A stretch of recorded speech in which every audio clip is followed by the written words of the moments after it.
I view my Kehillah is like my family. I really feel I love my Kehillah very, very much. I mamish love them, and I feel like I am part of an extended mishpacha, and they are part of my mishpacha.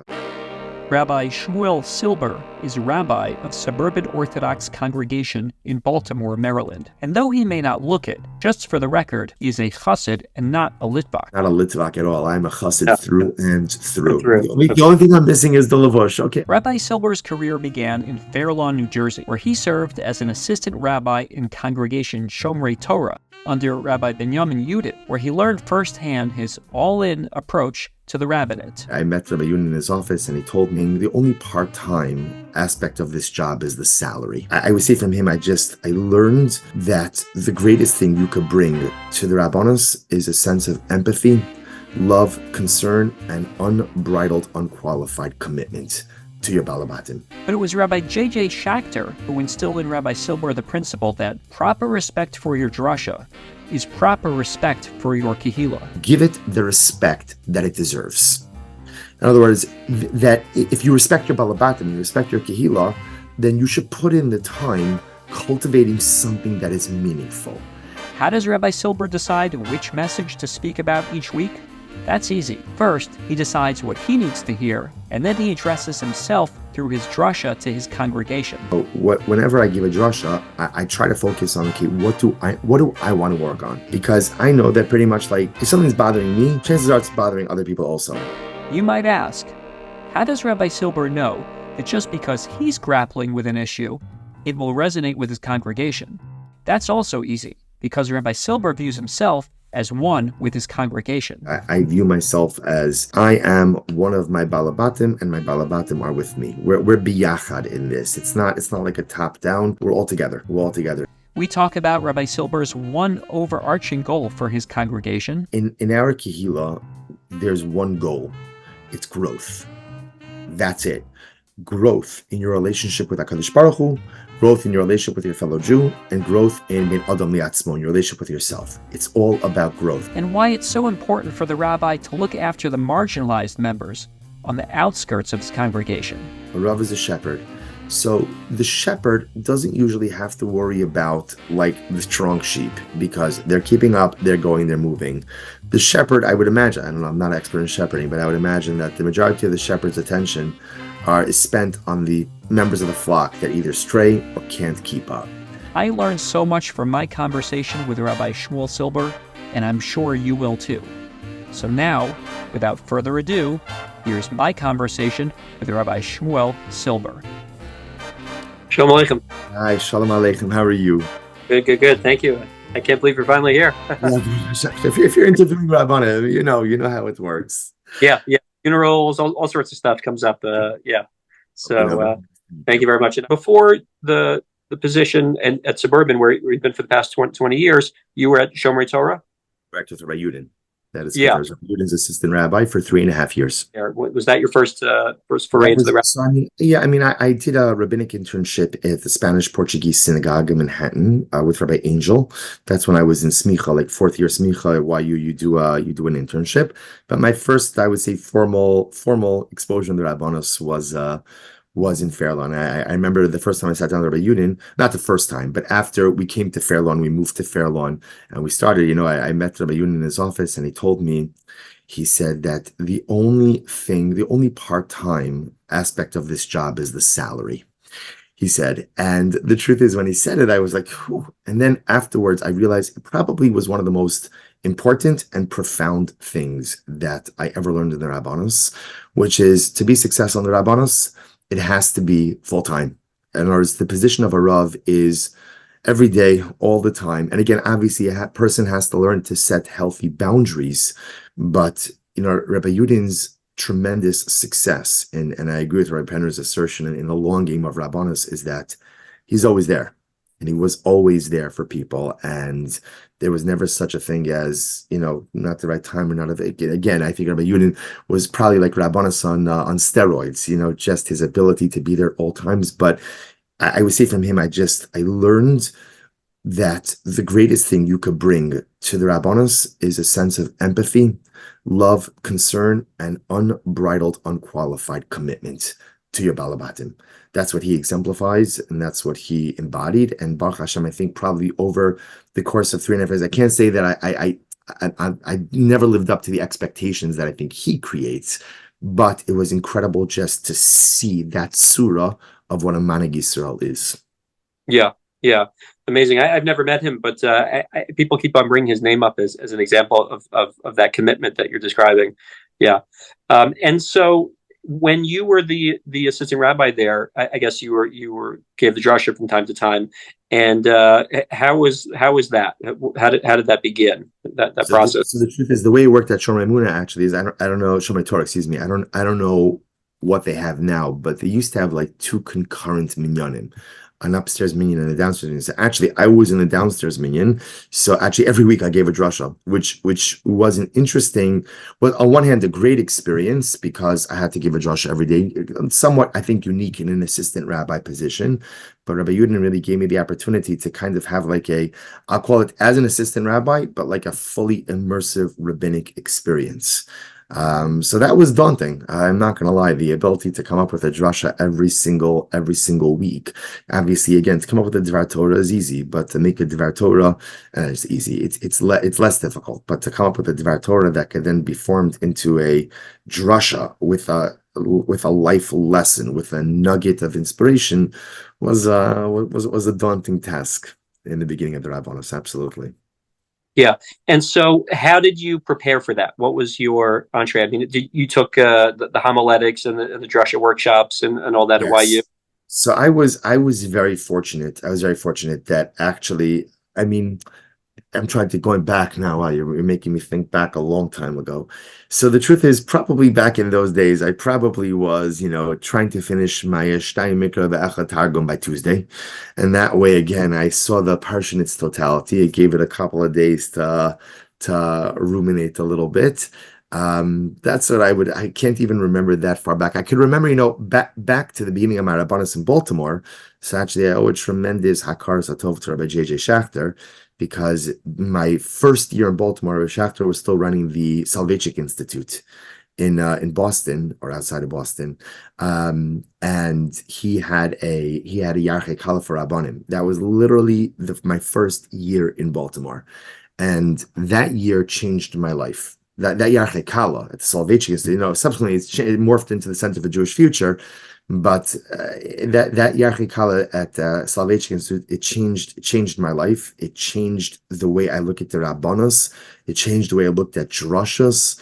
And I would say that Rabbi Schacter really gave me the framework for critical thinking about drashas and how to approach it and what it means and what the avoda is. Beforehand, I guess like in Shomrei Torah, I can't even remember all that much. I would say probably already in that stage is when I was first getting into Chassidus.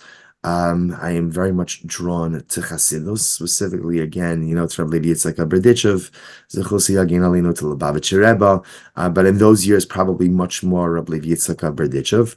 And in general, I've always been drawn to Chassidus, but probably the start of my Rabbanos in Fairlawn propelled me a little bit more because I had to come up with material every single week. So that's probably where I was gleaning the majority of my drashas from. So I have a couple of questions about that. I guess the first one maybe is in terms of the Chassidus. How did the Kehillah receive that? Were they used to that, or was that something new for them, or how did they view that? Was that? I think that it was newer to them. I think I don't know that Rabbi Yudin necessarily was as into the Rebbes as I was. So it was new to them, but I think that. I think it went well. It seemed to go well. They seem to take to it. And I like to think that I think for many people it just opened up another corridor of just intellectual, theological, and spiritual thought. One of the most beautiful things about Chassidus, and obviously, again, there are different rabbis and different personalities, but one of the most beautiful things that I find about Chassidus is that it's a Yiddishkeit that originates in the heart and not necessarily in the intellect. And I think for many people, that's a huge switch. And not everybody likes that. Again, there are definitely more cerebral Jews and more intellectual Jews, and that's beautiful. It's Elu v'Elu. But for me personally, again, just finding a stream within Yiddishkeit that I connected to HaKadosh Baruch Hu through my heart. It opened up a new pathway of Avodas Hashem. And I think being able to share that with others gave people a different perspective as well. Mm-hmm. Would you describe yourself as a Chassidish Litvak? I am not a Litvak at all. I'm a Chassid through and through. Through. The only thing I'm missing is the Levush. Okay, I dress like a Chassid, but certainly, again, I feel like my avodas Hashem and like my connection to HaKadosh Baruch Hu, my outlook on life. I feel like if you ask like who my Rebbe is or Levi Yitzchak Berdichev, I'm a Berdichev Chassid through and through, and the way the Rebbe looked at the world and the way the Rebbe looked at Avas Chinam and Avas Yisrael and Avas Hashem very much burns strongly in my neshama. Obviously, Baruch Hashem, I've drawn inspiration from many other sources as well, but I definitely everything besides the chitzonius of it, I see myself as a chassid. Yeah. So, did you grow up with that netiya? Where did that develop for you? So the truth is, my family, pre-war Europe, had Hasidic origins. My grandfather, Zichrono Livracha, was from the town of Munkach, and his family were Munkacher Hasidim. And even after the war, he didn't particularly continue in that with that dress, but certainly, again, he was a tremendous Talmud Chacham, a tremendous Yirei Shamayim. And the Torah of the Rebbes was always something that was very close to him. He introduced me to Rabbi Levi Yitzchak Berdichev. He introduced me to the Divrei Chaim, the Sanzerov, and certainly again the Torah that often he quoted was all from the Rebbes of yesteryear as well. Yeah. I'm actually descended from Munkach as well. My great grandfather's from Munkach, and I don't know if he was a Chassid, he was a Sofer, but I'm not sure. But I know he knew the Rebbe, and I became introduced to Chassidus Pnimis Torah through Rabbi Weinberger, Ish Kodesh, and a couple of years ago. Yeah, and so the other question that I had is in terms of the Kehillah. So maybe you can give me some specifics as to how Rabbi Schacter, how he kind of flipped the switch for you about how you approach the Drasha and the responsibility of the rabbinate. So I think that a lot of times people think about a drasha like, oh, you found the vart, you found a nice Dvar Torah, you have your drasha. And I think what Rabbi Schacter really drilled into us in a loving, beautiful way was that a drasha is almost like there's an art form to it. There's an art form to it. There's an introduction, there's a question, or there's a body, and then there's a connector. And then again, obviously, everything depends. Also, I think the style of drashas has changed throughout the years. I think, when you read, let's say, Rabbi Lam, Rabbi Lam's drashas, and you see these longer drashas and eloquent and so thoughtful, it wouldn't fly today. It wouldn't work. Attention spans are different. Expectations are different. What people are looking for is different. So I think Rabbi Schacter really just taught us that. First, I think one of the most incredible things was he explained to us that, the drasha is something that as a Rav, you have the ability to convey something meaningful over to your Balabatim. So give it the respect that it deserves. In other words, that if you respect your Balabatim, you respect your Kehillah, then you should put in the time cultivating something that is meaningful. If it's chaplap and you're just finding something here and finding something there and just pulling it together and there's no real thought, that's a disrespect to your Balabatim. And to me, that was very profound. That was very profound. Not that a drasha is the most important thing that a Rav does. I think that this is often a misnomer of guys who get into the Rabbanos, that people think the most important function of a Rav is to give an inspiring drasha. I think those of us who have been in the Rabbanos for a while know that drashas are easily forgotten. What's not forgotten is when you're there for your Balabatim in their time of need, in a moment. So those are the things that actually really make a great Rav. You could be a terrible speaker and a fantastic Rav, and you could be a great speaker and a terrible Rav. And I think it's all about that commitment. But I think Rabbi Schacter really, for me personally, I know for many of my contemporaries as well, is that the drasha deserves methodical thought. What are you going to give? How are you going to give it? What's the message? What's the takeaway? And what's the action items?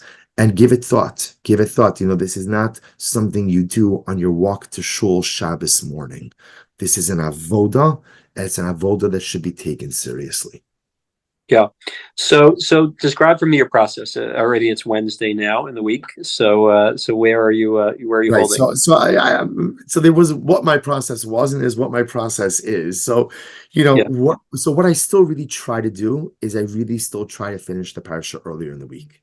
I will tell you that like one of the things that I've really come to fully appreciate as I spend more time in the Rabbanos is just the level of siyata d'shmaya, of course, in everything. A good, they say about the Maggid of Mezrich that the Maggid would never prepare a drasha beforehand, but rather, again, he would get up and before he would say, Baruch Hu, I am your kli, I'm your vessel.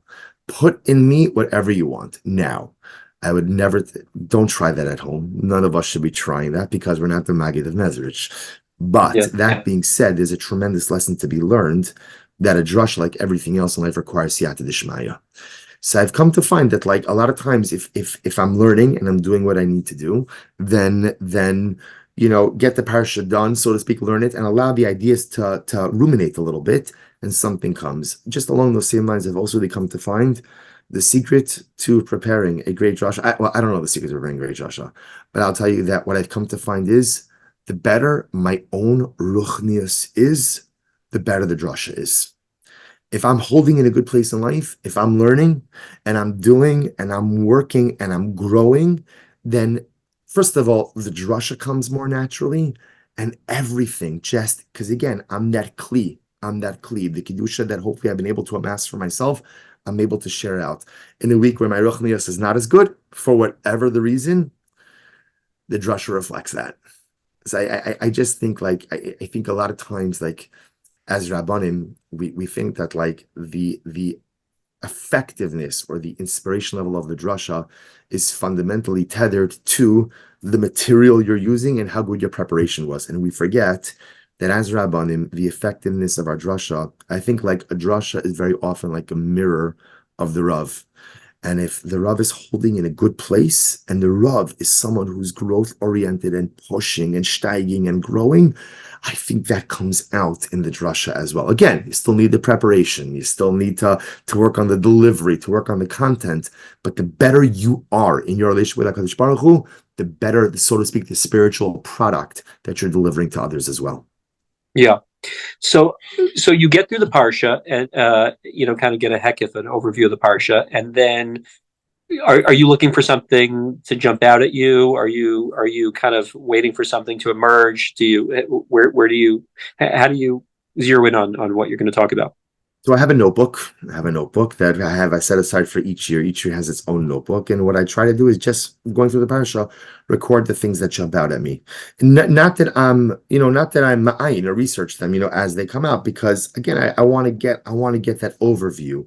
So, and I jot down my questions or thoughts, or, that's a fascinating Rashi or a fascinating word in the pasuk, and just put that all there. And then hopefully, again, at some time later on in the week, I revisit it, look at it. I also say that Baruch Hashem, I'm have the great zechus to give a couple of shiurim over the course of the week. And one of the beautiful things that I often find is how like something I'm doing in Daf Yomi or Amud Yomi or in Chassidus or somewhere else will tie in beautifully as well. So you kind of you have to let HaKadosh Baruch Hu run his world as well, and kind of just like everything swirl around a little bit. But generally, I used to be Wednesday. Well, it used to be Tuesday. I would think about the drasha. Now it's Wednesday. Now it's more like Thursday. That I try just to see like what area do I really want to focus on? Like let me drill down on just the area of focus. And then again, I wish I could say that the drasha is done by Thursday. I would urge Rabbanim, especially those who are newer in the profession, to try to be on top of this. But for me, more what ends up happening is by Thursday, I try to decide like what it is that I'm going to focus on. And then hopefully sometime on Friday morning, Erev Shabbos is when I sit down to try to really cultivate the idea. Yeah. So I for example, I looked at the what you had up on for the virtual drasha for Vayikra, where you opened with the choza. The idea of the choza about getting as far as the Pesach, depending on what your intentions are, you may remain in Pesach al Moed, or depending on even more nobler intentions, you can go beyond. Is that so that's something that you looked up, or was that an idea that you had and you wanted to maybe elaborate on it? How did that emerge? So the virtual drasha is a little bit different. The virtual drasha actually started during COVID, when we were on lockdown, and so I gave a virtual drasha. Baruch Hashem, I think it caught on a little bit, so I've continued doing it. So that's a little bit of a different piece. That I look at a little bit more as almost like a shear. So that's something that I more actively prepare for earlier on in the week. And that really.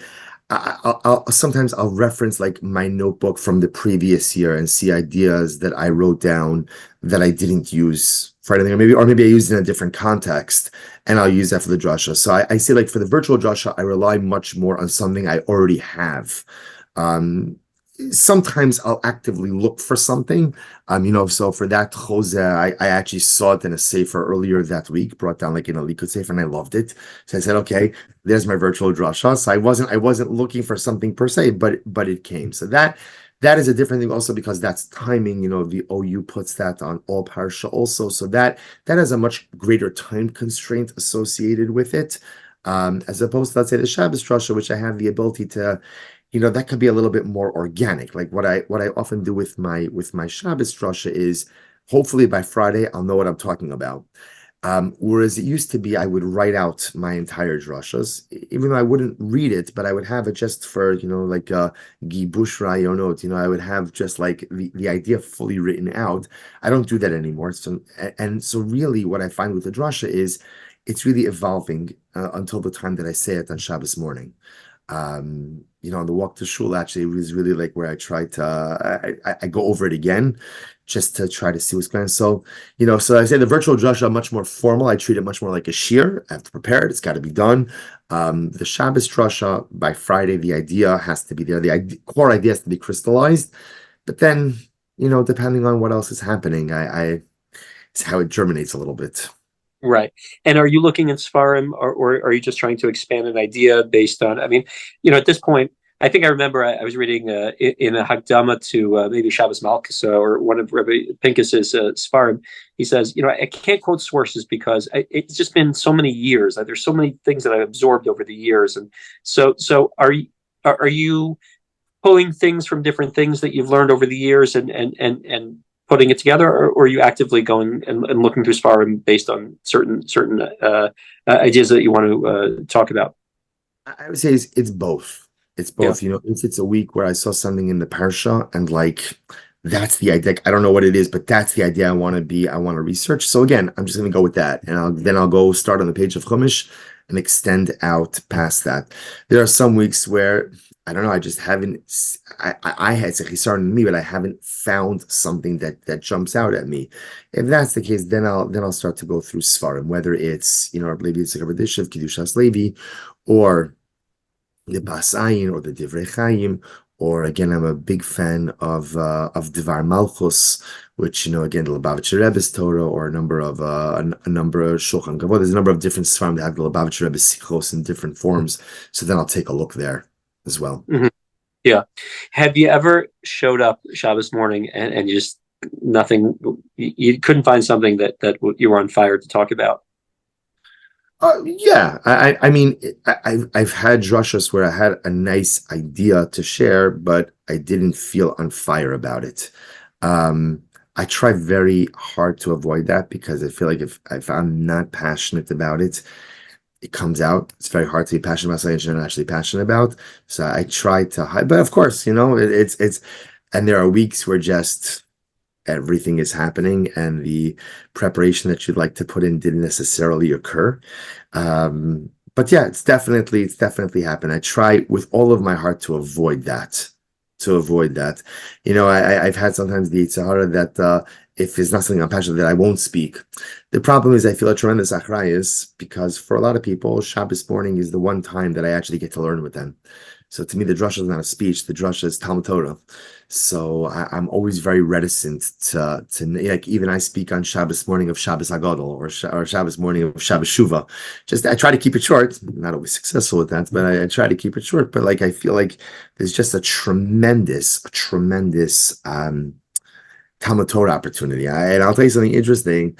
And I think many rabbanim have this experience, that it's interesting how sometimes the drashas that you're not necessarily as excited about, yet sometimes a person hears, they're like, oh, that's exactly what I needed to hear in that particular moment. And it's fascinating. You're like, really? Like, that's the one? What about you didn't say anything to me last week or the week before? Like, those were great.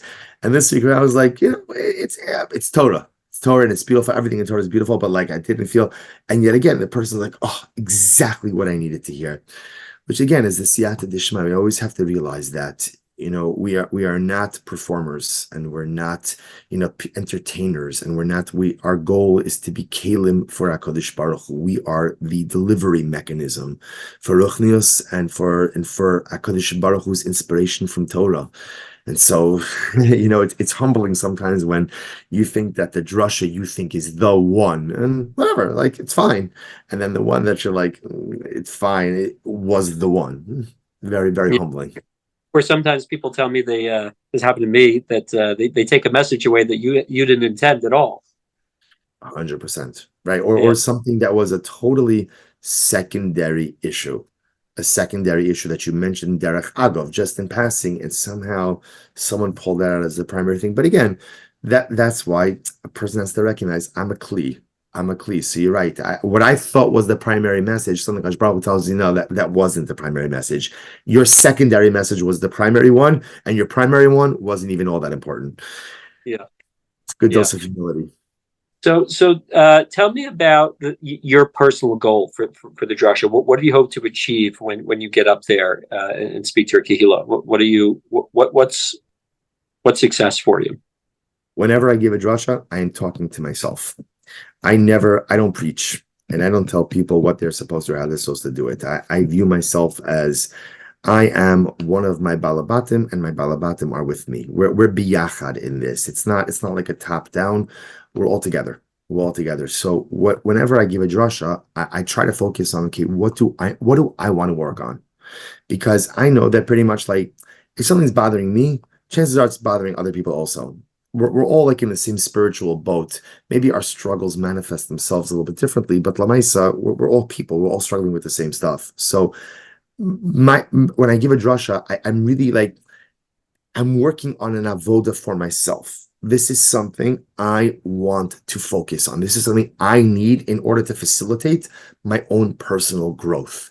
So my hope is, the way I kind of like it, if I feel that this is now a nugget that I could take with me that I'm going to grow from, I hope in Meretz Hashem, my Kehillah is going to grow from it as well. So that's the goal. The goal is to take something from here that can be translated into some type of quantifiable, meaningful growth. Hey there, fellow podcast listeners. There's a secret that great public speakers know. Did you know there's a method for cutting straight through to an audience's heart, grabbing their attention and holding it, and making a memorable impact with your presentation? The best speakers in the world utilize it, and now you can too, every time you get up to speak.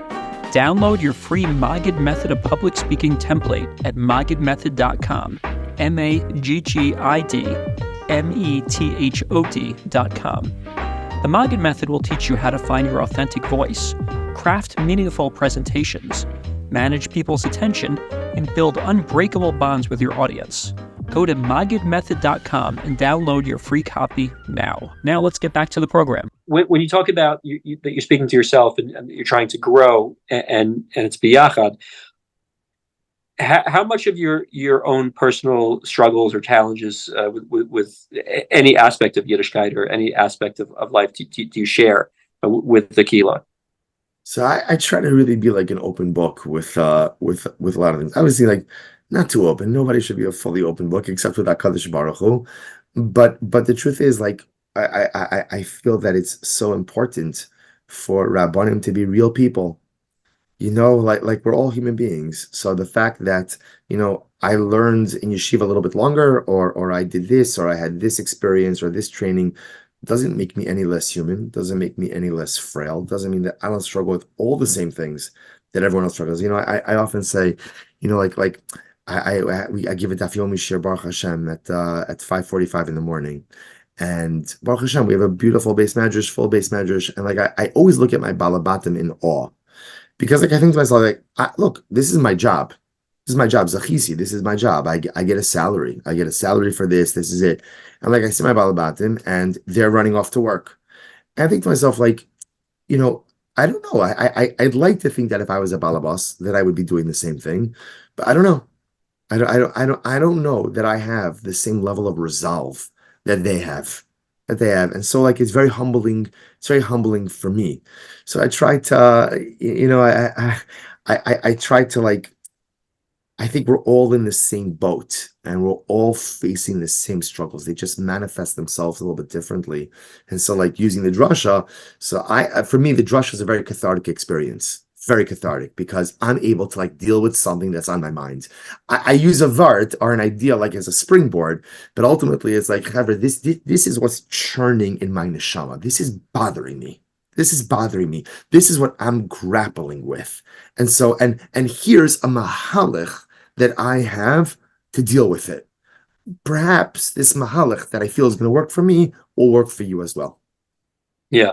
Rabbi Yaakov Glasser told me once that he said, if you wanted to write a biography of me, all you have to do is just publish all my drashas and you'll get a sense of who I was. The evolution of the development of my personality and my family and my life. And not that he necessarily shares everything about that, but you can see what's irking him at the time or what he's struggling with, where he's growing and that kind of thing. So, but in terms of being self-revelatory, do you talk about your family? Do you talk about yourself? Do you talk about? Absolutely. Yeah. Absolutely. Yeah. Yeah. I first of all, I view my Kehillah is like my family.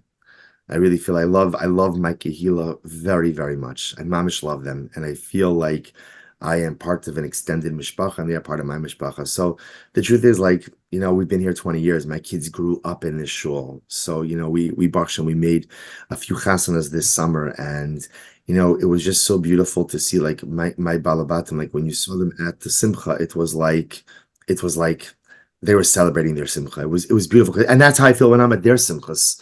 That I feel like it's I've seen their children grow up. So like to me, I feel like a sense of nachas and like wow, it's like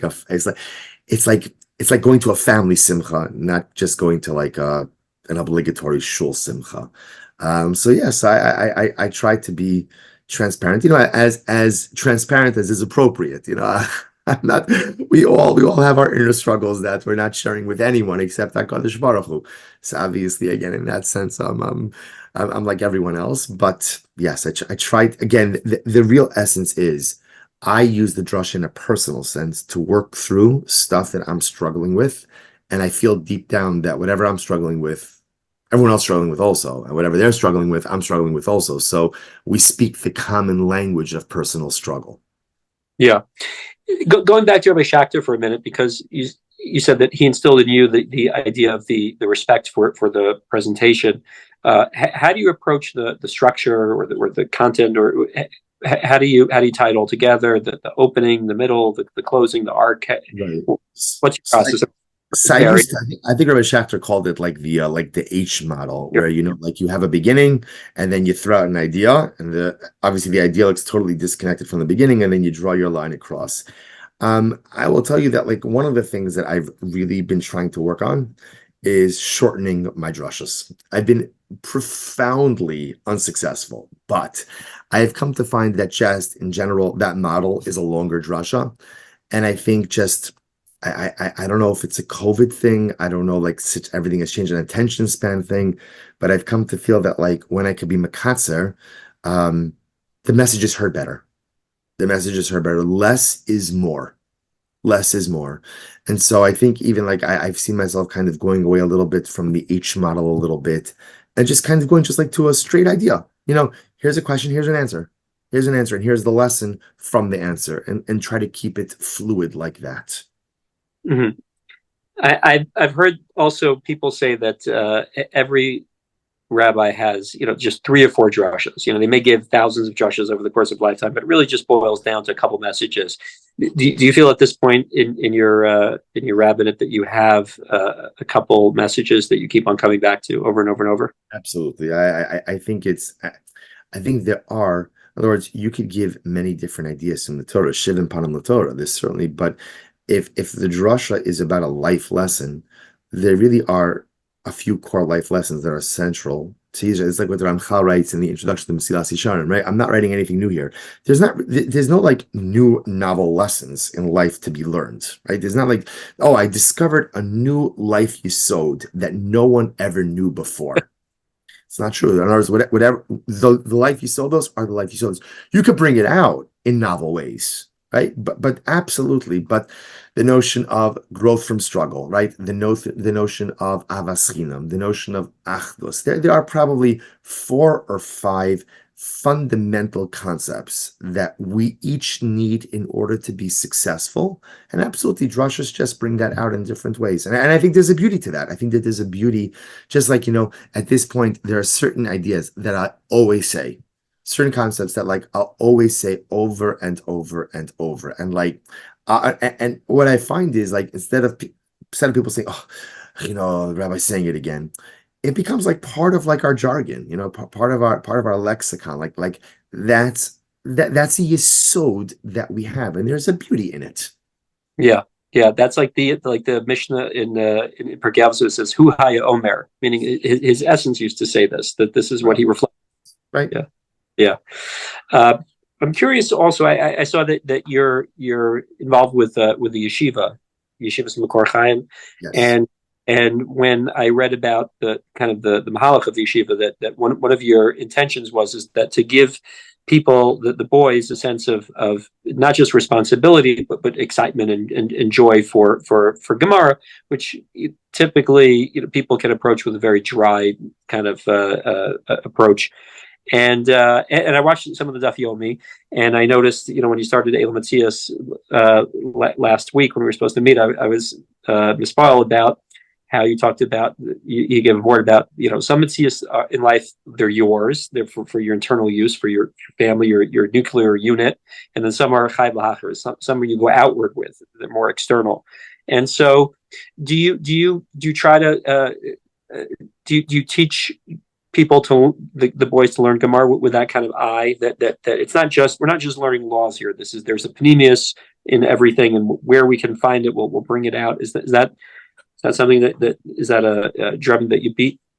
So it's certainly something that I try to. I don't give a Gemara shir at the yeshiva. We have a fantastic rebbeim who, Baruch Hashem, are trying to do that. Look, at this age in high school, so much of it. I remember we took the boys before Rosh Hashanah to see the Shiva of Neri Yisrael of Aaron Feldman, and one of the boys asked the Rosh Shiva, because we had like a question and answer. They said to Rosh Shiva, like, what do I do if I don't like learning Gemara? Which is like a really legitimate and honest question. And Rashiv was amazing. He said to the boys, tell me, to the boys, he says, this is your question? I'm assuming. He says, yes. He's like, do you understand Gemara? And the boy said, no. So the Rashiva said, well, of course you don't like it, because you can't like something that you don't understand. So the truth is, I think very much like on the high school level, so much is empowering boys to learn how to learn. Because if Gemara, you sit there and you don't know what's flying, of course you're gonna not only not gonna like it, you're gonna resent it, because you're sitting there for all of this time and you're lost and you're feeling like you're wasting time. You're not doing anything meaningful or productive. So I think that, especially like on the high school level, so much is about empowering. But it's like, you can do this. Here's a piece of Gemara, and look, you recognize the words, you know the flow, Tanaim, Amoraim, the Mishnah, the Gemara, the Bryce, this. I think obviously. I give like a shir klali for the boys every once in a while. I speak Erev Shabbos, give them like a Dvar Torah. Whenever I give them a Dvar Torah, I always try to take like something from the parasha. So it's like my third Drasha of the week, something from the parasha, and isolate like a major life lesson. And I try to do it dafka from a pasuk that looks so mundane and so ordinary that like you would think to yourself, like nothing practical could come from I spoke to them actually this week. I spoke to them. I remember actually what I spoke to them about Parashas Vayikra. I have to go back, but I remember speaking to them about the nigla and the nistar of the Torah, and just creating that paradigm that whenever you see a piece of Torah, there's what the pasuk is or what the Gemara is and the mechanistic details, and then there's the deeper message, and that's true in everything in Torah. And you just have to look for it, and if you look for it enough and open your neshama enough, you're going to find it. So yeah, we try to instill it, but I do think, especially again for high school boys, so much is about building up proficiency so that they feel a sense of accomplishment in what it is that they're doing. Right. And I don't know if this bothers any of the kids in the yeshiva, but I'm curious about your answer. When even if someone can understand the Gemara, at some point someone's going to say, what's the point of this? What's the point of learning Gemara? Meaning, obviously, it can't just be for the halacha, because we have the Shulchan Aruch, we have we have for that. What is the point? What is the actual purpose of it? And given that I can understand it, why this endeavor? Is it just to make me smart? Is it, why can't I learn something else? But in physics, or what's the point? So look, it's a great question. It's a great question. So obviously, there are a number of different answers to that. Number one is just on the most basic level that learning Gemara helps to hone a person's analytical skills, right? You learn about, again, you see a statement, then you see how to deconstruct that statement, then you see how to question that statement, you see how to reconstruct that statement, you see how to go ahead and bring an idea from a different place, apply analytical thinking. So in that respect, it really does sharpen the mind. That's Aleph, which I guess is like a technical issue. Number two is, again, I tell the boys, it shows the development of Torah Shabbat Peh. You should just know that what you have, the tradition you have, is not just like a one line in Shulchan Aruch. That one line in Shulchan Aruch comes from a whole avoda beforehand. And I think that in and of itself is a tremendous life lesson. That if you want to reach the finish lines are only crossed when you're willing to undergo the journey. So the Mishnah, the Gemara, that's the journey. The Shulchan Aruch is the finish line. Even the Shulchan Aruch is not the finish line, right? It's stuff past the Shulchan Aruch.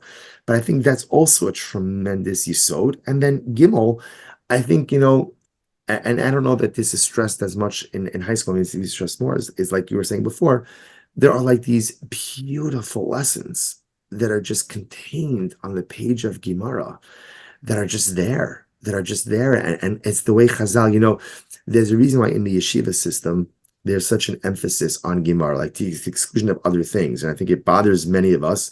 But the truth is, once you really develop a real love for Gemara, you begin to understand hafach ba v'hafach ba the kula ba. Everything is in Gemara. Everything is in Gemara. Like Tanakh is in Gemara, Musar is in Gemara, Hashkafa is in Gemara, Halach is in Gemara. So it really is like a sense of one-stop shopping. Everything is there. But I will tell you, kind of going back to the first argument, I have seen that boys who develop the skills how to learn, they're not the ones who are asking that question about, why do I need this? More often than not, the boys who are questioning, why do I need this? It's heartbreaking. It's because they're not having hatzlacha in it. When you have hatzlacha in something, you don't really question, why do I need to do this? Because you feel good. You feel successful. Right? You're chazering, you're learning. This again, I feel a sense of shleimos. If I feel like I'm wasting my time, that's when it's, why do I need to do this? And you can apply it to anything. Same thing with the kid who's doing well in English, right? Rarely, a kid who's getting an A in English, rarely will you hear him say, why am I doing this? Why? Because there's a sense of fulfillment. Lahavdil, there's a sense of fulfillment. So correct. When you become competent, it gives you that sense of fulfillment. When you become competent, you are confident. And when you become confident, you feel a sense of shleimus. When you're lacking that, you're like, what am I doing? Yeah. So when I look at the Daf Yomi that you're giving to the shul, is that, do you consider that a hemshech of your entire kivun of your outlook that you're trying to instill in the balabatim in the Kehillah? Is it, there's the message, maybe it's a little bit more drush-like when it comes to the Drasha, but we're gonna see it filtered, even the Gemara, we're gonna see it filtered through those eyes. Is that absolutely in our Kehillah? There's one goal: it's growth. That's it. Growth in your relationship with HaKadosh Baruch Hu, growth in your relationship with your fellow Jew, and growth in Ben Adam Liatzmo, in your relationship with yourself. It's all about growth. Now, again, people have different levels of growth and different metrics of growth, but that is all what it's about. And there are different avenues of growth. So for some people, the Drasha, beautiful. For other people, they need Gemara. So, we have Daf Yomi, we have Amid Yomi, we have a Chassidus Chabura, we have a women's Tehillim Chabura, we have recorded shiur like Bilbavi Mishkan Evnei, Kitzur Shulchan Aruch. There are so many different avenues, but you got to grow. You have to grow. And so, yes, part of what I try to do with the Daf Yomi is to show the learning of Gemara is not a stale analytical process. The learning of Gemara is an avenue of growth. You are going to become inspired through the learning of Gemara, because Gemara itself, the daf itself, is going to give you the tools you need for self-actualization. And as I try to bring it out every day, and some days, some dafim don't necessarily lend themselves to it as much, but I've come to find that with incredible siyata d'shmaya, every daf has some kernel, has some nugget of something that's like, wow, what a profound life lesson. Yeah. I remember when I was learning Bilvav Mishkan Evne for the first time, and I was working on the exercises and trying to really go through the idea that things didn't happen randomly, and that everything in life Hashem created, and he placed and he put it in. And I was learning Elam Matzias at the time also.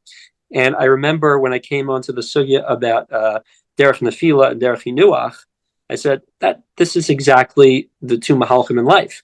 You look at the world, is it random? Is it derech nefila to just, show up here? Or is it hinuach? It was intentionally placed here. And something that's hinuach, al tigabo, you can't touch it. I mean, it's right. The Bible, not the Ayish. No one, it reflects an ownership. So I give you a riot to that. The pasuk says, "Vayikach es ha'adam vayanichehu b'gan Eden."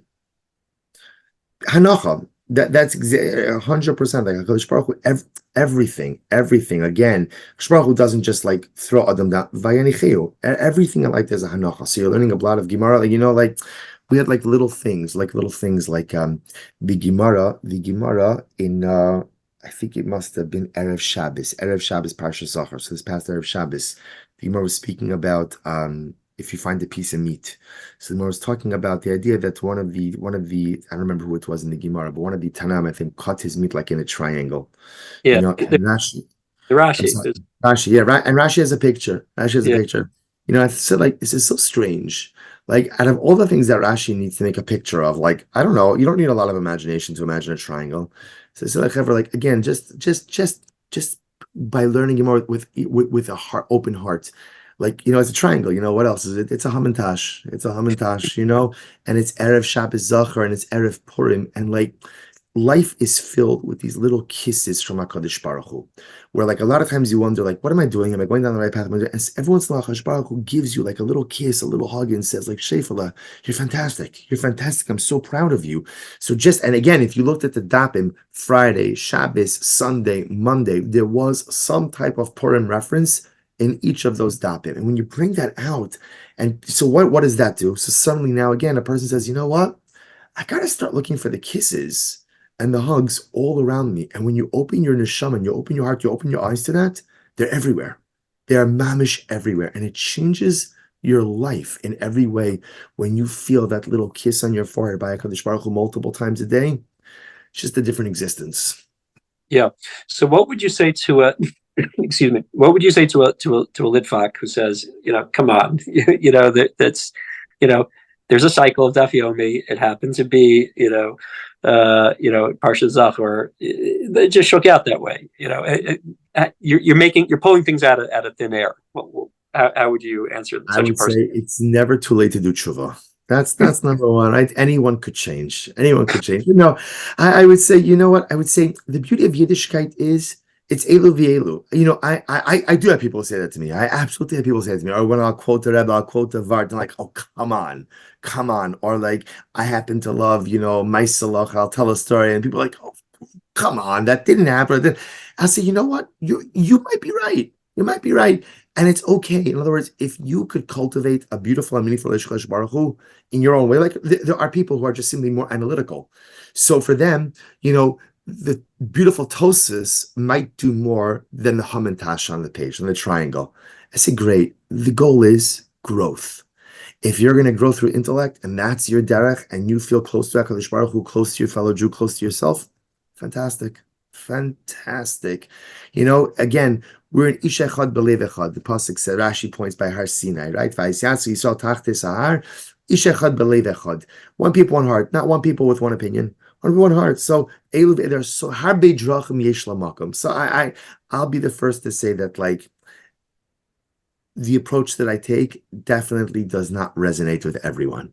And I am makabel that.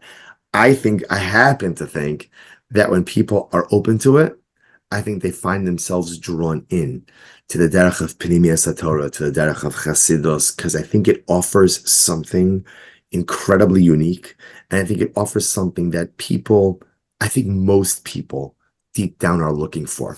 Not everyone, absolutely not everyone at all. And it's great. Baruch Hashem, like I have no doubt that every time I give a drasha, I have no doubt that there are people who are there like, oh, come on. Come on. Right? I had someone who came over to me the other week and said, Rabbi, which Rebbe are you inventing this week? Right? Who are you making up this week? Okay, so you know what? It was a little tongue in cheek, but you know what? It's okay. As long as you have a derech of growth, matov u'manon. Yeah. So I have a couple more questions very quickly. This is usually the last question, but I'm going to ask it second to last. If you had two pieces of advice to give a new rabbi approaching the Rabbanos, it could be public speaking related, not necessarily. What would those two pieces of advice be to set him up for success? Okay, number one, set boundaries. Set boundaries. The Rabbanos could be like a black hole, and there's so much to do. But a Rav also has to remember that he has an achrayus to his family, and his family is no less important than any one of the balabatim. I will say, I missed so much of my older children growing up. I just did. I missed so many family dinners, and I missed so many things. And the truth is, not because it wasn't like anyone was demanding that of me. That's what I felt I had to do. And as I got older, like I course corrected a little bit, not enough, but course corrected a little bit. And you'll be more successful in the Rabbanos if you are a better husband and if you're a better father. If you're taking care of your mishpach and you're there for what they need and they feel that you're available to them and accessible to them, and it's not either my father belongs to the Kehillah or belongs to us, but there's a balance. It's so important. And your Kehillah will respect that, because what you're doing is you're modeling a family value. What you're modeling is that family time is important. What you're modeling is you have to be an attentive husband, attentive father, and they'll respect you more for it. So I think it's incredibly important. The second piece of advice, I would say, worry less about the drasha and worry more about checking in on those people who may be existing on the periphery. In any Kehillah, especially again in a larger Kehillah, there are people who are marginalized, people who are peripheralized, and people who just, whatever, maybe they don't have the same, social circles or this, that, and they're quiet and they're this, and they often just kind of fall to the side. And, the job of a Rav is a shepherd. A Rav is a shepherd. So the shepherd doesn't usually have to worry about like the strong sheep because they're keeping up, they're going, they're moving. The shepherd, I would imagine, I don't know, I'm not an expert in shepherding, but I would imagine that the majority of the shepherd's attention is spent on the members of the flock that either stray or can't keep up. Make sure you keep an attentive eye and an open heart for the stragglers, for the communal stragglers, because those are the people whose lives you could impact in such a dramatic way. And often it's the Rav and no one else who's looking out for those individuals. So I think those are really the two ikarim, and everything else comes from that. The drasha, be a good husband, be a good father, be a loving shepherd.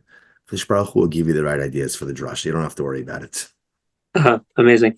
I'll tell you, I asked Rabbi J.J. Schacter the same question, and his first answer was the same as your answer. So I think you've inculcated his mahalach. That he said chayacha kodmim. That absolutely. It's one of the things he taught us at the Yarchei Kala, and one of the things that I think many of us in that first group did not listen to, and only afterwards look back and realize could have been a little bit better with our own families. Yeah. I very, very much appreciate your time, and it was amazing. I really learned a lot, and so grateful for the time together. Well, thank you for inviting me on. A great zichus, and we have tremendous hatzlacha. Baruch Hu give all of us yazid ishmael halavai besoros tovos for Klal Yisrael. Amen. You've been listening to The Maggid Method, and I'm Daniel Steinberg. I hope you're finding value in all the insightful conversations coming your way, and I'm grateful for all the time we get to spend together. Now, I have a small favor to ask, one that can make a big difference. Your feedback is invaluable to me. By taking a moment to rate and review this podcast, you're not only showing your support, but also helping it reach new heights. Picture this: more reviews means more visibility. More visibility means more incredible guests lining up to share their stories and expertise with you. So, if you're enjoying what you're hearing, how about making some magic happen? Scroll down, tap that rating, jot down a few words. It's that simple. Your action today can pave the way for even greater experiences tomorrow. Thanks for your support,